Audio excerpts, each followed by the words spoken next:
ప్రపంచ డయాబెటిక్ దినోత్సవం సందర్భంగా బర్కత్పురాలోని వుడ్లాండ్ హాస్పిటల్లో డయాబెటిక్ విభాగాన్ని కేంద్ర మంత్రి కిషన్ రెడ్డి ప్రారంభించారు. ప్రపంచంలోనే అత్యధిక శాతం ప్రజలు డయాబెటిస్తో బాధపడుతున్న వారిలో భారతదేశం మొదటి స్థానంలో ఉందని అన్నారు. అదే సమయంలో దేశంలోనే హైదరాబాద్ నగరం ప్రథమ స్థానంలో ఉందని తెలిపారు.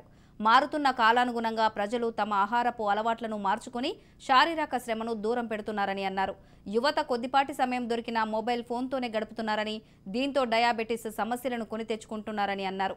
కొద్దిపాటి వ్యాయామాలు, తమ ఆహారపు అలవాట్లను మార్చుకుంటే డయాబెటిస్ను దూరం పెట్టవచ్చని కిషన్ రెడ్డి తెలిపారు.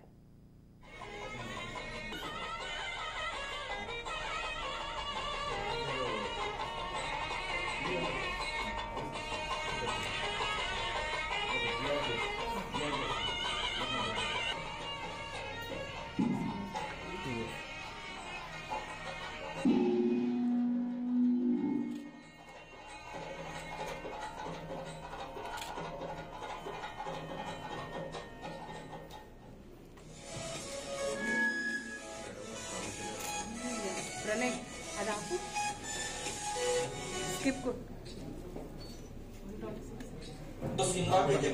నార్మల్ ఇప్పుడు నార్మల్